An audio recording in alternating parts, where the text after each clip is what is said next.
Amanhã tem jogo com o Ceará. Jogo importante, difícil fora de casa, mas o Vasco está no G4 da competição. O Vasco é o quarto colocado, subiu 7 posições.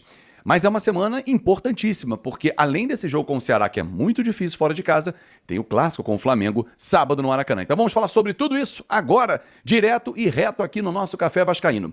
O que você pensa dessa semana para o Vasco da Gama? 2 jogos, um com uma viagem longa, com um adversário que voltou para a Série A, e o outro, um clássico regional, um clássico em que o Vasco não tem levado a melhor nos últimos anos, mas o que você espera do Vasco nesses 2 jogos? Escreve aqui nos comentários, eu quero ler e interagir com você, torcedor vascaíno, para entender o que você está pensando a respeito dessas partidas. Aliás, fazer já um convite especial a você. Hoje, às 7 da noite, vamos fazer uma live especial para a gente bater papo sobre a nossa paixão, que é o Vasco da Gama, porque temos muitos assuntos a tratar. E amanhã tem transmissão normal, né? Você sabe, eu estava aqui em São Paulo, mas já estou de volta ao Rio de Janeiro, já vou voltar para o Rio de Janeiro hoje, e aí já tem a nossa live, hoje tem na conta KTO ao meio-dia, e a nossa live 7 horas da noite para bater papo em geral, e terça-feira a nossa transmissão. Azevedo, qual é a melhor estratégia para esse jogo? Você deve estar pensando isso. Cara, é um adversário difícil de ser batido no Castelão, vai ter o seu torcedor ao lado que vai empurrar, é um time que sabe jogar em casa, mas o Vasco está num bom momento dentro da competição. Em 3 jogos são 2 vitórias, né, e 1 derrota. O Vasco perdeu para o Corinthians num jogo totalmente atípico, né, pela formação, pelo jeito como jogou, mas venceu o Santos no suor, no sacrifício, mas venceu. E venceu bem o Sport. Para mim, a vitória foi com autoridade. Como é que chega o Vasco para esse jogo? Desgastado pela sequência? Sim. Alguns jogadores podem ser preservados? Talvez, não de início, mas durante a partida.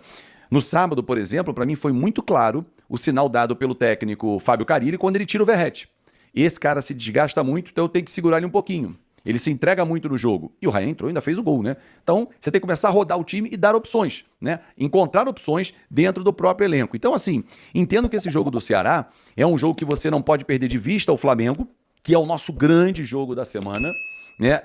Trazer o empate lá do Ceará amanhã não é nada ruim, não é mesmo, porque é um adversário que vai tirar pontos de outros adversários dentro da competição. Agora, para mim, o ponto alto que a gente tem que pensar é ficar no bloco da frente. E quanto mais pontos o Vasco somar nesse início, isso é fundamental. O livro do Guardiola, em que ele fala sobre o primeiro ano dele no Bayern de Munique, ele ressalta a importância de um trabalho dentro de uma competição de pontos corridos. Só que na Alemanha tem 2 times a menos, né? Lá são 18 clubes, não são 20. Mas ele chama atenção para dividir em 3 partes a competição. Então aqui, como nós temos 38 rodadas, é como se nós fizéssemos mais ou menos 12 a 13 rodadas por parte.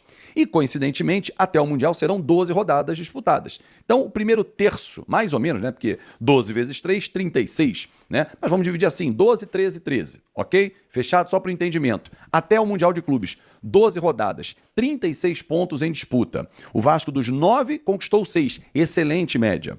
Se mantiver essa média nas 12 primeiras rodadas, é para fazer o torcedor do Vasco sonhar alto. É difícil, é. É um campeonato de sobe e desce, tanto que o Vasco ganhou na primeira, perdeu na segunda, ganhou na terceira rodada, subiu 7 posições, entrou no G4.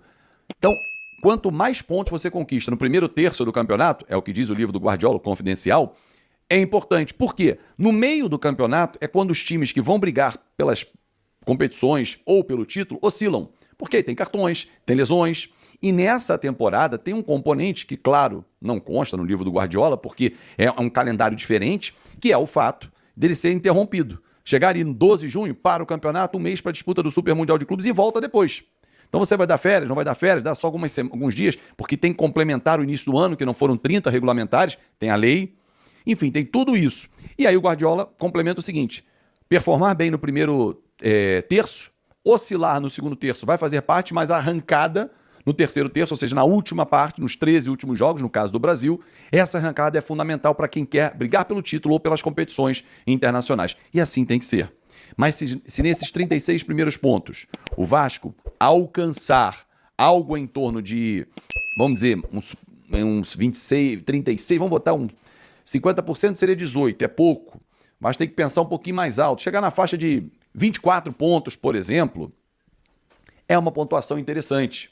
É uma pontuação interessante. 24, 36. Porra, acima disso, sensacional.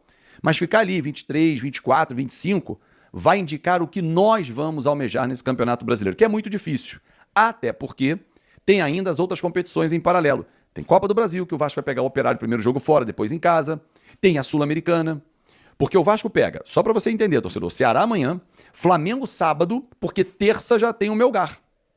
Tá vendo como é que o calendário é apertado? Melgar não, perdão, Lanús. Jogo em São Januário. É o segundo jogo na sequência que o Vasco faz dentro de casa. E que tem que vencer. Tem que vencer. Para fazer 7 pontos, terminar, quem sabe, a primeira rodada, né, vamos dizer, o primeiro turno da Sul-Americana na liderança. Porque depois são 2 jogos fora. O Vasco tem uma viagem longa para Venezuela para pegar o Puerto Cabello, que não é nada demais, o time é horroroso, mas a viagem é longa, tem o desgaste. Vai ser depois do jogo do Palmeiras, lá em Brasília. Jogo no dia 4 em Brasília, 7 na Venezuela, então já tem esse desgaste. E aí você pega o Lanús depois na casa deles e fecha com o Melgar em casa. Então vencer o Lanús é fundamental. Só que antes do Lanús tem Ceará e Flamengo. Como é que vai ser a montagem desse time? Será que o Fábio Carille vai poupar alguns jogadores? Maurício Lemos não deve voltar. Terça-feira, preparado para o clássico com o Flamengo, uma pancada na costela que ele tomou. Enfim, são perguntas que nós esperamos essa semana para ter essas respostas, mas amanhã tem bola rolando.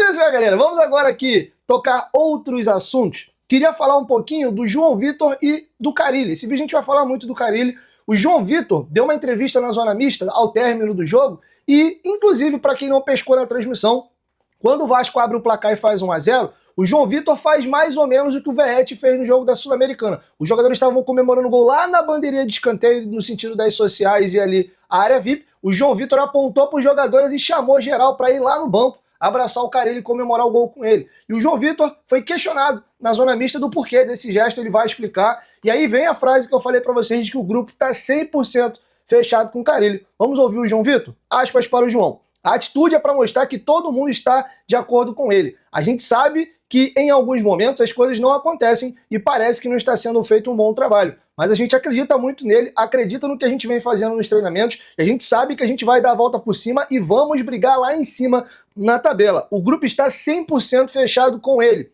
É um cara que trabalha bastante, que se dedica bastante. Tenho certeza que as evoluções vão ocorrer. E dentro de campo vocês vão ver essa evolução. A gente tem que se unir cada vez mais com o Carille ou com o outro. Se sempre continuar assim e a performance não for boa em campo, nenhum treinador vai fazer com que o time jogue. Então temos que focar e nos unir cada vez mais para ficarmos juntos e conseguir brigar lá em cima na tabela. Estamos focados no nosso grupo. Se a torcida vai vaiar ou não, é eles que escolhem o que querem fazer. Estamos muito focados nos nossos objetivos e a gente sabe que em casa a gente tem que conseguir os 3 pontos, de qualquer maneira. E fora de casa também. A gente vai buscar esses 3 pontos, mas em casa, principalmente, a gente tem que conseguir os 3 pontos. Está feito aí o depoimento do nosso zagueiro João Vitor, explicando do porquê que ele chamou a galera para ir lá no banco abraçar o Carille e explicando por que ele e o grupo depositam tanta expectativa no trabalho do treinador. Importante a gente saber que o grupo está fechado com o treinador, a gente está vendo demonstração, Léo Jardim, João Vitor, Verratti, então isso é legal, tá? Ruim seria se os jogadores não estivessem aí gostando do trabalho dele, meio que jogando de corpo mole ou não assimilando